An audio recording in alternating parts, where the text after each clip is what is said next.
নমস্কার, আমি মিলন স্যার। পাল একাডেমি সেন্টারে তোমাদের সকলকে জানাই স্বাগত। আজকে ক্লাস 9-এর ফিজিক্যাল সায়েন্সের আমি আরেকটি নতুন টপিকস নিয়ে তোমাদের কাছে চলে এসেছি। আজকের এই টিউটোরিয়ালে আমি তোমাদের সাথে সম্পূর্ণ বিস্তারিত আলোচনা করতে চলেছি। তোমরা যদি একটু খেয়াল করো তাহলে দেখতে পাবে আমি বোর্ডে একটু লিখে রেখেছি। সেটি হলো নিউটনের দ্বিতীয় গতিসূত্র।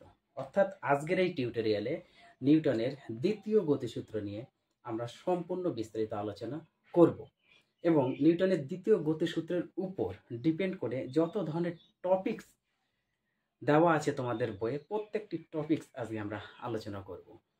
এর আগে নিউটনের গতিসূত্রের প্রথম গতিসূত্র নিয়ে আমি একটি ক্লাস আপডেট দিয়েছি। যারা দেখনি তারা দয়া করে পার্ট 1-এর ভিডিওটা একটু দেখবা। তাহলে চলো আমরা বেশি কথা বাড়াবো না, সরাসরি চলে আসি আজকে নিউটনের দ্বিতীয় গতিসূত্র। নিউটনের দ্বিতীয় গতিসূত্রের মধ্যে বিজ্ঞানী নিউটন কি বলেছেন সেই কথাটি আগে আমরা একটু বুঝে নিই, তারপরে এক এক করে আমরা ব্যাখ্যাতে আসবো। ওকে, দেখো দ্বিতীয় সূত্রের মধ্যে নিউটন যে কথাটি বলেছেন সেটি বলেছেন যে কোনো বস্তুর ভরবেগের পরিবর্তনের হার বস্তুর উপর প্রযুক্ত বলের সমানুপাতিক হয়। তার মানে কোনো বস্তুর ভর আর বেগের যে পরিবর্তনের হারটা, সেই ভরবেগের পরিবর্তনের হার বস্তুর উপর যে বলটা প্রয়োগ করা হবে তার সমানুপাতিক। ওকে, এবং বল যেদিকে প্রযুক্ত করব, বল যেদিকে প্রযুক্ত করা হবে ভরবেগের পরিবর্তনও ঠিক সেই দিকেই ঘটবে। এই কথাটি নিউটন তার দ্বিতীয় গতিসূত্রের মধ্যে বলেছে। এইবার আমরা একটু, আমি লিখে রেখেছি যদিও, এবার একটু আমরা পড়ে নিই। দেখো কি বলেছে, কোনো বস্তুর ভরবেগের পরিবর্তনের হার বস্তুর উপর প্রযুক্ত বলের সমানুপাতিক হয় এবং বল যেদিকে ক্রিয়া করে ভরবেগের পরিবর্তনও ঠিক সেই দিকেই ঘটে। এই যে কথাটা আমি বললাম, এই কথাটাই কিন্তু নিউটন বলেছেন তার দ্বিতীয় গতিসূত্রের মধ্যে। এখন এই নিউটনের দ্বিতীয় গতিসূত্র থেকে আমরা কোন কোন বিষয় জানতে পারি সেটা একটু আগে আমরা জেনে নিই, তারপরে আমরা আসবো মেন টপিক্সের মধ্যে। দেখো নিউটনের দ্বিতীয় গতিসূত্র থেকে যে বিষয়গুলি জানা যায়, হ্যাঁ, সেটা হচ্ছে প্রথম 1 নম্বরে ভর আর বেগ যেহেতু আছে, তার মানে কি ভর বেগের ধারণা, ভরবেগের ধারণা এই একটা জানা যাচ্ছে। 2 নম্বরে আমরা আরো জানতে পারি ভরবেগ গেল, বলের পরিমাণ, কতটা বল, বলের পরিমাণ বা পরিমাপ, কতটা বল প্রয়োগ করা হয়েছে এই নিয়ে আমরা আলোচনা করব। সেটা হচ্ছে বলের পরিমাণ। তারপরে আরো জানতে পারি আমরা বলের অভিমুখ জানতে পারি, বলের অভিমুখ, তাই না, বলের অভিমুখ, কারণ বল যেদিকে ক্রিয়া করে ভরবেগের পরিবর্তনও সেই দিকেই ঘটে। তাহলে বলের অভিমুখ সম্বন্ধে আমরা জানতে পারি। 4 নম্বরে আমরা আরো জানতে পারি বলের একক বা একক বল। ওকে, বলের একক অথবা একক বল সম্বন্ধে আমরা জানতে পারি। আরেকটা জানতে পারি সেটা হচ্ছে বলের নিরপেক্ষ নীতি, বলের নিরপেক্ষ নীতি। ওকে, নিরপেক্ষ নীতি। তাহলে নিউটনের দ্বিতীয় গতিসূত্র থেকে আমরা 5 ধরনের বিষয় জানতে পারি। সেটা হচ্ছে ভরবেগের ধারণা, বলের পরিমাপ বা পরিমাণ, বলের অভিমুখ, বলের একক এবং বলের নিরপেক্ষ নীতি সম্বন্ধে আমরা জানতে পারি। এখন ভরবেগের যে ধারণা আছে সেই ভরবেগের ধারণাটা নিয়ে আমরা একটু বোঝার চেষ্টা করি। ভরবেগ, এই যে কথাটা, তাই না, ভর আর বেগ, এই ভরবেগ কথাটা একটু আমরা আগে এক্সপ্লেইন করি। ভরবেগ, ভরবেগ তার মানে কি, ভর গুণ বেগ, তাই না, এই দুটোকে অ্যাকচুয়ালি কিন্তু বোঝানো হয়। তার মানে ভরবেগ কাকে বলে, ভরবেগ কাকে বলে এই বিষয়টা আগে আমরা একটু জানি। ভর ও বেগের, এবার তোমরা সংজ্ঞাটা আগে লিখে নিই। হ্যাঁ, ভর ও বেগের সমন্বয়, ভর ও বেগের সমন্বয়ে কোনো গতিশীল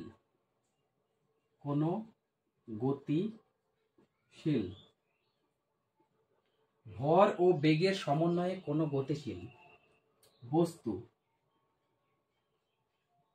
যে পরিমাণ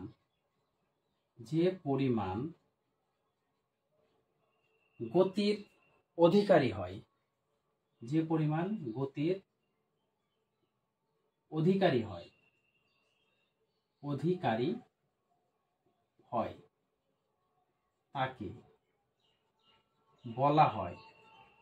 তাকে বলা হয় ভর বেগ। ক্লিয়ার? তার মানে ভরবেগ হচ্ছে ভর ও বেগের সমন্বয়ে কোনো গতিশীল বস্তু যে পরিমাণ গতির অধিকারী লাভ করে বা অধিকারী হয় তাকে বলা হয় ওই বস্তুর ভরবেগ। এবার ভরবেগকে ভর আর বেগের এই দুটো গুণফলের আকারে লেখা হয়, যেটা আমি প্রথমে একটু দেখালাম। ভরবেগ মানে ভর গুণ বেগ। ওকে, এবার ভর আর বেগ এটা অ্যাকচুয়ালি কোন ধরনের রাশি? যেহেতু ভরবেগের একটি নির্দিষ্ট মান এবং দিক বা অভিমুখ, তাই না, দুটোই আছে, তাহলে আমরা এখান থেকে বলতে পারি ভর একটি ভেক্টর রাশি। তার মানে ভর একটি ভেক্টর রাশি, তাই না? কারণ সরি, এখানে ভর বেগ হবে, অ্যাকচুয়ালি ভর কথাটা না, ভর বেগ, এটা হচ্ছে ভর বেগ হবে,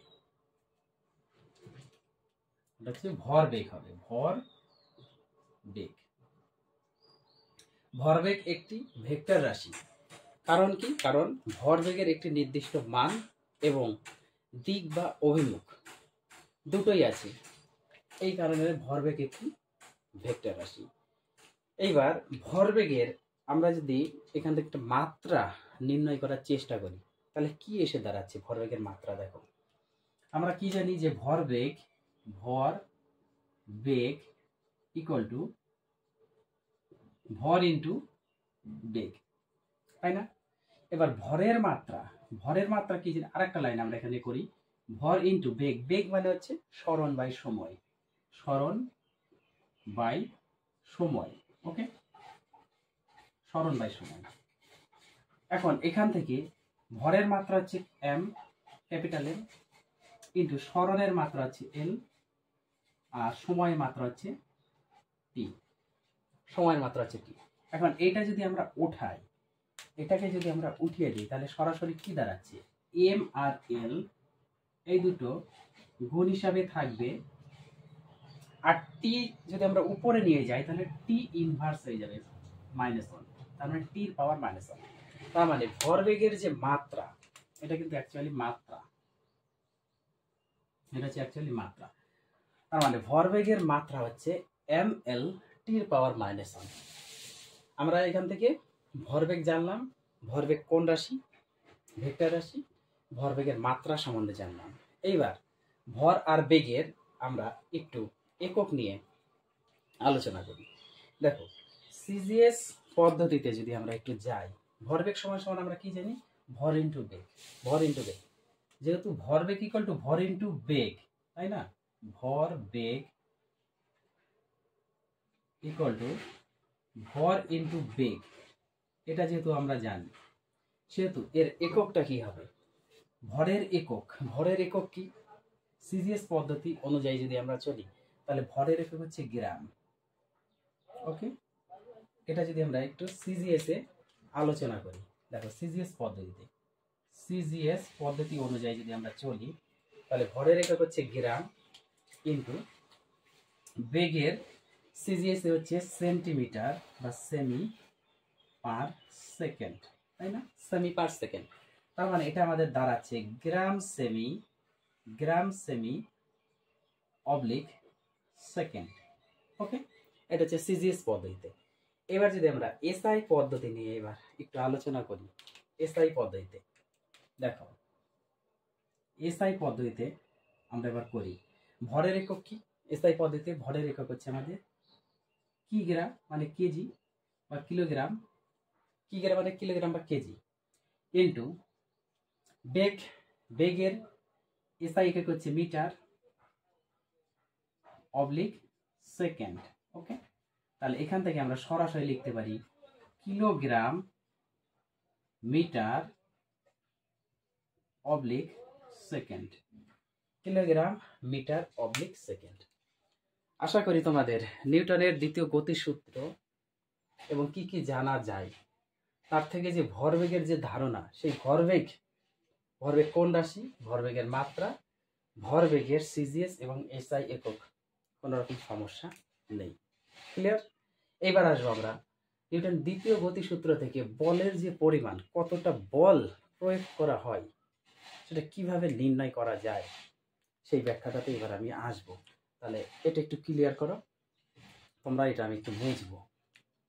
ওকে, এই বিষয়টা একটু আমি মুছে দিই, কারণ ক্লিয়ার তোমাদের সবার। এবারে একটু মুছি।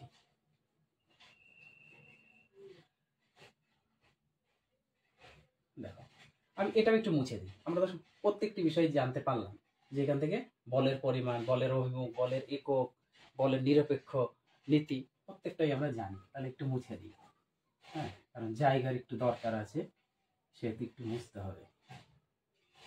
দেখো, আমরা বলের পরিমাণ বা পরিমাপ নিয়ে একটু আলোচনা করবো এবার। ওকে, দেখো কিভাবে বল পরিমাপ করা হয় নিউটনের দ্বিতীয় গতিসূত্র থেকে।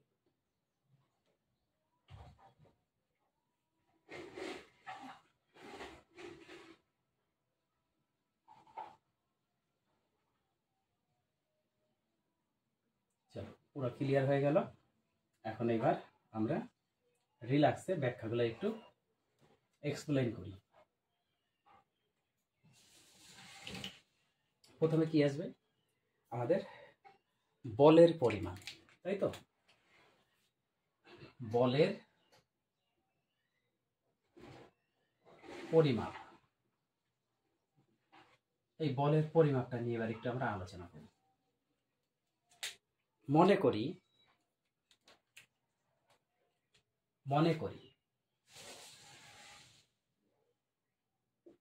ওকে, কি মনে করি এবার আমাদের একটু বুঝতে হবে। এখান থেকে ধরি বা মনে করি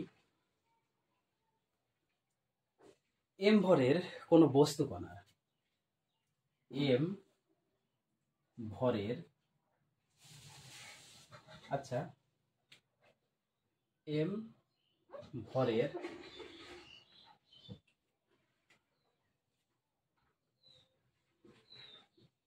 কোনো বস্তু কণার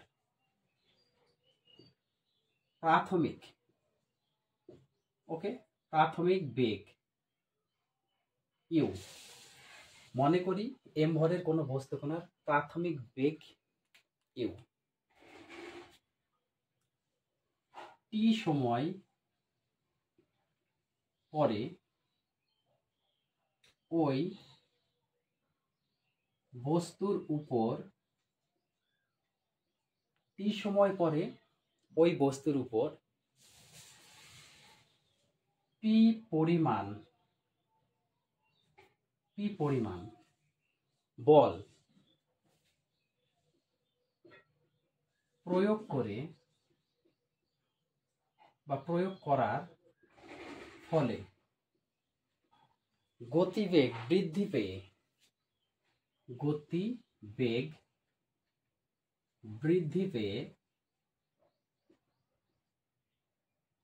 যদি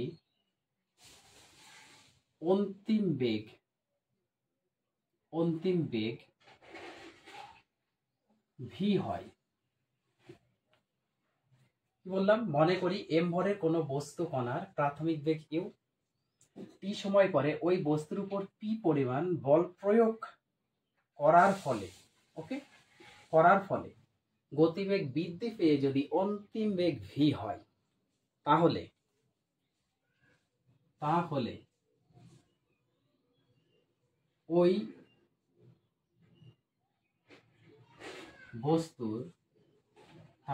বস্তুর প্রাথমিক ভরবেগ কত? প্রাথমিক ভরবেগ, ওই বস্তুর প্রাথমিক ভরবেগ ইকুয়াল টু কত? ভরবেগ মানে ভর ইন্টু বেগ। তাহলে প্রাথমিক ভরবেগ মানে প্রাথমিক বেগ ইন্টু ভর হচ্ছে এম ধরা হয়েছে, ইকুয়াল টু এটা কিন্তু এম ইউ হলো, মানে ভর ইন্টু বেগ হয়ে গেল এত। এবার অন্তিম ভরবেগ কত? অন্তিম ভরবেগ ইকুয়াল টু, অন্তিম মানে হচ্ছে ভর মানে এম এবং অন্তিম বেগ মানে হচ্ছে ভি। তার মানে এটা যদি আমরা গুণ করি ভি এম বা এম ভি, তাহলে প্রাথমিক ভরবেগ অন্তিম ভরবেগ আমরা পেয়ে গেছি। এখন ভরবেগ বৃদ্ধি কতটা পেল? ভরবেগ বৃদ্ধিটা আমরা বের করব অন্তিম থেকে প্রাথমিকটা যখন আমরা বাদ দিই তখন আমরা পাই ভরবেগের বৃদ্ধি, তার মানে ভরবেগ বৃদ্ধি। অতএব ভরবেগ বৃদ্ধি সমান সমান ভিএম মাইনাস ইউএম বা এম ইউ। এখন এই দুটোর মধ্যে যদি আমরা এমটা কমন নিয়ে নিই তাহলে থাকে কি V minus U, okay, V minus U. এটা হচ্ছে আমাদের ভরবেগ কতটা বৃদ্ধি পেল। এখন টি সময় পরে ভরবেগের পরিবর্তন কত? অতএব টি সময় পরে ভরবেগের পরিবর্তন, টি সময় পরে ভরবেগের পরিবর্তন কত হবে? ভরবেগের পরিবর্তন মানে আমাদের বেগের যে পরিবর্তন, মানে ভরবেগ বৃদ্ধি, অ্যাকচুয়ালি বৃদ্ধিটাই হচ্ছে আমাদের যেটা পরিবর্তন। তাহলে M into V minus U by T, যেহেতু টি সময় পরে এসেছে। এখন এই জিনিসটাকে আমরা এইভাবে লিখতে পারি না? এই জিনিসটা আমরা এইভাবে লিখতে পারি এম ইন্টু ব্র্যাকেটে যদি আমরা ভিটাকে রাখি ভি মাইনাস ইউ বাই টি, এইভাবে রাখতে পারি না? এখন অন্তিম বেগ মাইনাস প্রাথমিক বেগ বাই টি, তার মানে বেগ বৃদ্ধির হারকে তোমরা সকলেই জানো যে বলা হয় ত্বরণ। তাহলে এখানে আমরা সরাসরি লিখতে পারি যে এম ইন্টু ত্বরণকে এফ দ্বারা প্রকাশ করা হয়। সো এই যে V minus U by T equal to F, F means ত্বরণ, কারণ ত্বরণ সমান সমান হচ্ছে বেগ বৃদ্ধির হারকে বলা হয় ত্বরণ। তাহলে এই জায়গাতে আমরা এফটা লিখতে পারি। এখন নিউটনের দ্বিতীয় গতিসূত্র থেকে আমরা কি শিখলাম বা আমরা কি জানলাম? আমরা জানি যে কোনো বস্তুর ভরবেগের পরিবর্তনের হার বস্তুর উপর প্রযুক্ত যে বল তার সমানুপাতিক। তার মানে কি প্রযুক্ত বল, যেহেতু এই যে আমরা লিখে দিয়েছি যে প্রযুক্ত বল যদি পি পরিমাণ বল প্রয়োগ করা হয়, তার মানে নিউটনের দ্বিতীয় গতিসূত্র থেকে আমরা সরাসরি লিখতে পারি নিউটনের দ্বিতীয় গতিসূত্র থেকে আমরা লিখতে পারি, তাই না? কি লিখতে পারি? সরাসরি আমরা লিখতে পারি যে প্রযুক্ত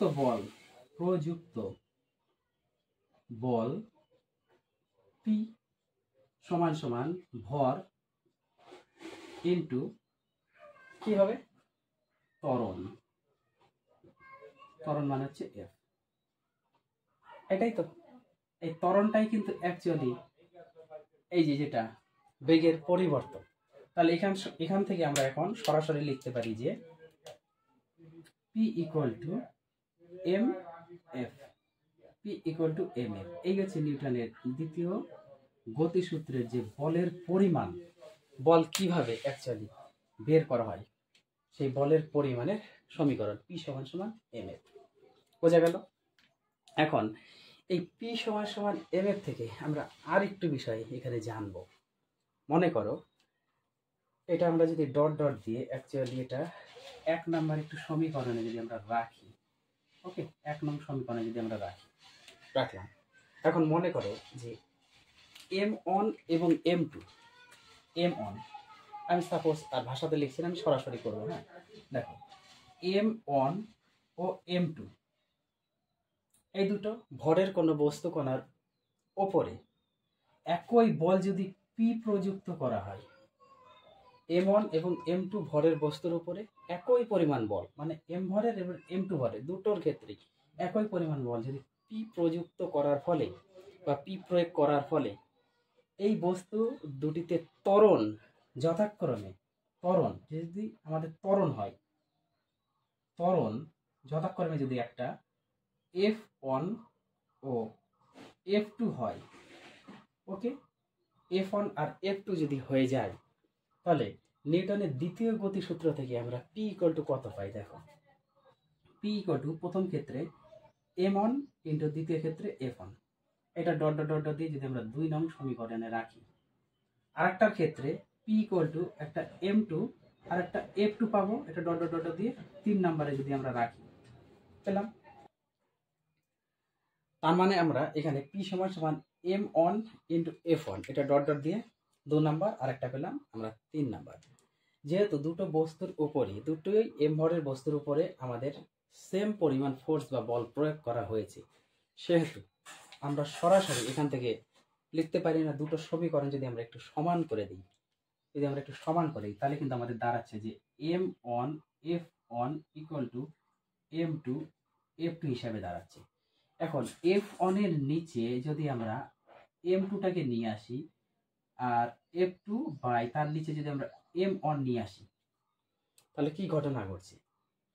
এটা হচ্ছে একটা অ্যাকচুয়ালি সমীকরণ, এই সমীকরণটা তোমাদের দরকার পড়বে, এই সমীকরণটা একটু দরকার পড়বে। F1 by M1 M2 equal to F2 by M1। এখন এই দুটো অনুপাতকে যদি আমরা সরাসরি এইভাবে লিখি, একটা হচ্ছে F আর একটা যদি M এ লিখি, তখন দেখা যাবে যে এই অনুপাত থেকে অ্যাকচুয়ালি F যে ত্বরণ, এই ত্বরণটা অ্যাকচুয়ালি F হচ্ছে ত্বরণ, এই ত্বরণটা বস্তুর ভরের সাথে ব্যস্তানুপাতে আছে। বস্তুর যে ভর, সেই ভরের সাথে হচ্ছে ব্যস্তানুপাতে রয়েছে। তার মানে কোনো বস্তুতে বা কোনো বস্তুর ভর যতটা বেশি হবে, ওই বস্তুর ত্বরণ ততটা কমবে। এবার বস্তুর ত্বরণ যতটা কমবে, সেই বস্তুর বেগের পরিবর্তন করাতে ততটা কষ্ট সাধ্যকর হয়। এবার বেগের পরিবর্তন করাতে যতটা কষ্ট সাধ্যকর হয়ে থাকবে কোনো বস্তুর ক্ষেত্রে,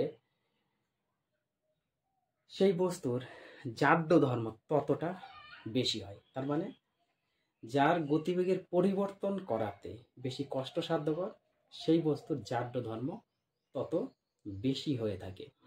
তাহলে এখান থেকে আমরা সরাসরি একটা কথা বলতে পারি, বস্তুর জাড্য যে ধর্ম, বস্তুর যে ভর, সেই ভরের উপর কিন্তু নির্ভর করে, তাই না? বস্তুর জাড্য ধর্ম, বস্তুর যে ভর আছে সেই ভরের উপর কিন্তু নির্ভর করবে। কারণ ভর বেড়ে গেলে আমাদের ত্বরণ কমে যাবে, এবার ত্বরণ কমে গেলে বস্তুর বেগের পরিবর্তন করাতে তত কষ্ট হবে। এবার বেগের পরিবর্তন করাতে যতটা কষ্ট হবে, সেই বস্তুতে জাড্যের পরিমাণ বেশি থাকে, ওকে, সেই বস্তুর জাড্যের পরিমাণ বেশি থাকে। তার মানে এখান থেকে আমরা সরাসরি বলতে পারি যে কোনো বস্তুর ভরই হচ্ছে ওই বস্তুর জাড্য ধর্মের মেন কারণ। বোঝা গেল? তাহলে যে এই হচ্ছে তোমাদের বলের পরিমাণ, এই যে বলের পরিমাণ সম্বন্ধে যে ব্যাখ্যা। এবার লাস্ট আরেকটি টপিকস আমরা এখানে আলোচনা করব, সেটি হলো একক বল কাকে বলে। একক বল নিয়ে আলোচনা করব। তাহলে এই বিষয়টা আগে একটু আমরা মুছে দিই, সম্পূর্ণ আগে মুছবো, তারপরে আমরা একক বল নিয়ে আলোচনা করব। এইবার আসি আমরা হচ্ছে একক বল। একক বল নিয়ে আলোচনা করব। একক বল, দেখো একক বল কি বা একক বল কাকে বলে? যে বল একক ভরের কোনো বস্তুর উপর ক্রিয়া করে একক ত্বরণ সৃষ্টি করে, তাকে বলা হচ্ছে একক বল। তার মানে যে বল যে বল একক ভরের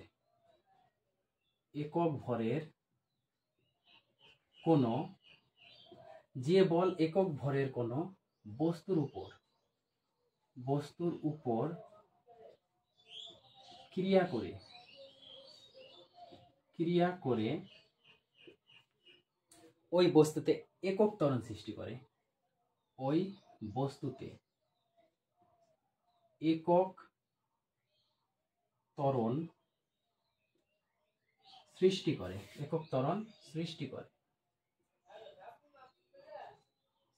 করে তাকে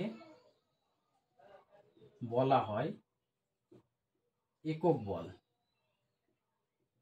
ওকে, একক বল তার মানে যে বল একক ভরের কোনো বস্তুর উপর ক্রিয়া করে ওই বস্তুতে একক ত্বরণ সৃষ্টি করে তাকে বলা হচ্ছে একক বল। বোঝা গেল? একক বল দু ধরনের হয়। একক বল দু ধরনের হয়। একক বল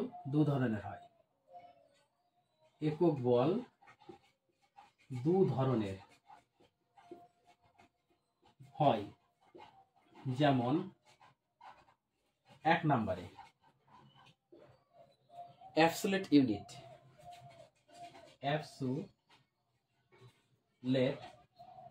ইউনিট যেটার নাম হচ্ছে পরম একক, এবং দুই নাম্বার আছে গ্রাভিটেশন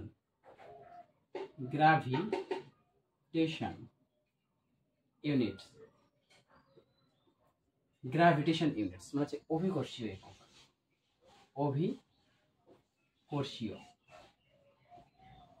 একক। ওকে, মানে বলের একক দু ধরনের, একটা হচ্ছে পরম একক আর একটা হচ্ছে গ্র্যাভিটেশন একক, মানে অভিকর্ষীয় একক। এখন পরম একক, বলের যে পরম একক দু ধরনের হয়। বলের পরম একক হচ্ছে দু ধরনের। বলের পরম একক আবার দু ধরনের হয়। যেমন এক নম্বর হচ্ছে ডাইন, সিজিএস পদ্ধতিতে এটা হচ্ছে ডাইন।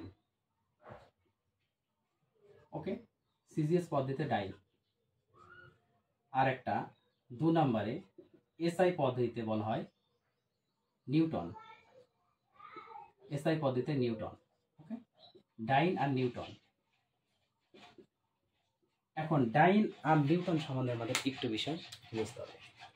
বলের একক হচ্ছে সিজিএস পদ্ধতিতে ডাইন এবং এসআই পদ্ধতি হচ্ছে নিউটন।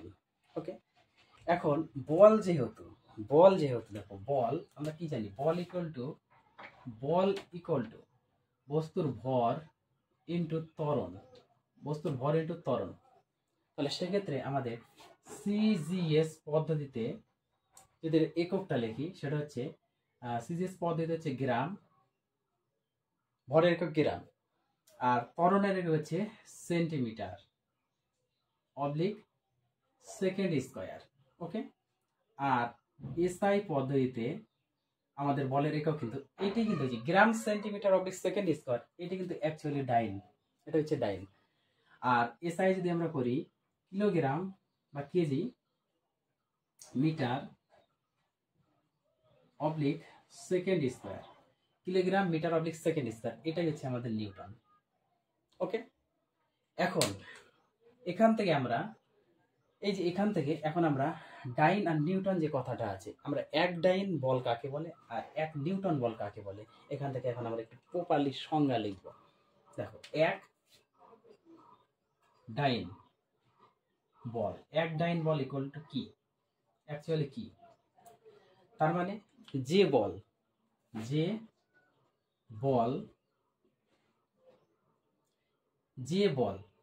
1 গ্রাম, ওকে 1 গ্রাম, যেহেতু ডাইনে আছে সেহেতু আমাদের গ্রাম নিতে হবে। 1 গ্রাম, যে বল 1 গ্রাম কোনো বস্তুর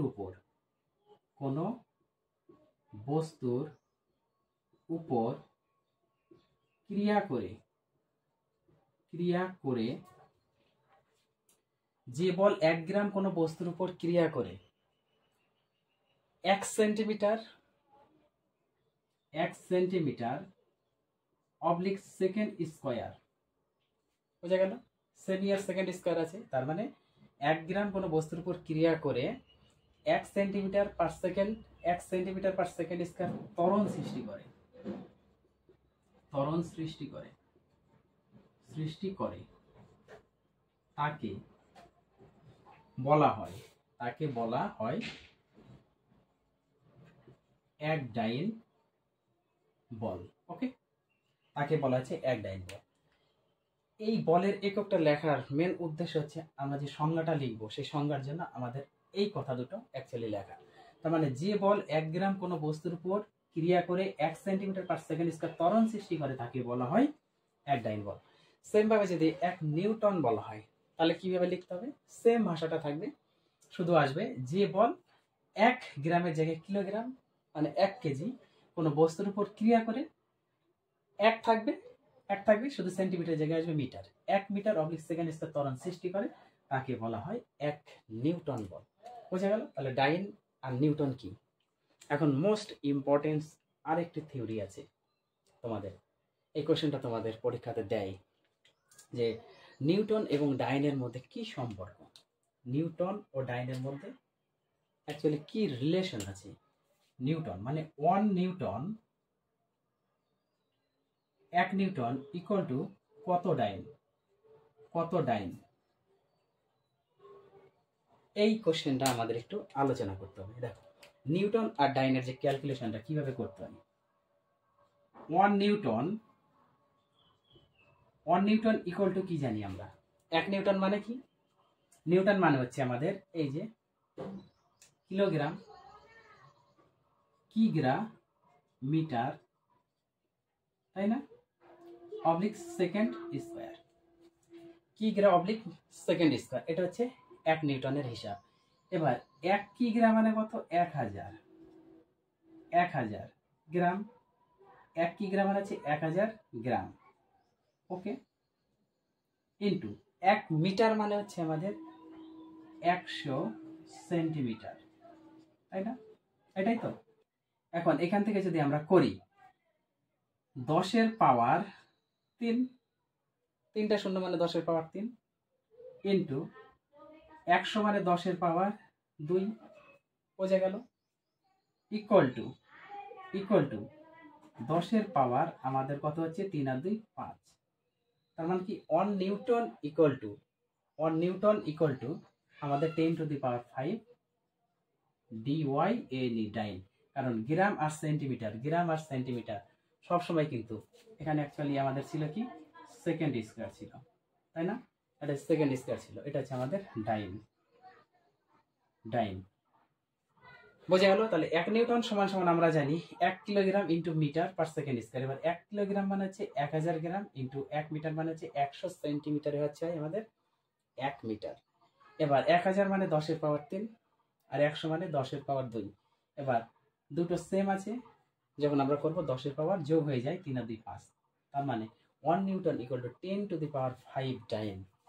তাহলে 1 newton equal to 10 to the power 5 dyne. এই হচ্ছে তোমাদের নিউটন এবং ডাইনের মধ্যে যে রিলেশন। যদি তোমাদের 1 মার্কের থাকে যে 1 নিউটন ইকুয়াল টু কত, তাহলে সরাসরি তোমরা লিখে দেবে যে 1 newton equal to 10 to the power 5 dyne. Okay, আর যদি 2 মার্কে থাকে তাহলে তোমাদের এইভাবে লিখতে হবে, এতটুকু ব্যাখ্যা দিতে হবে, এইভাবে এসে এতটুকু দিতে হবে। বোঝা গেল?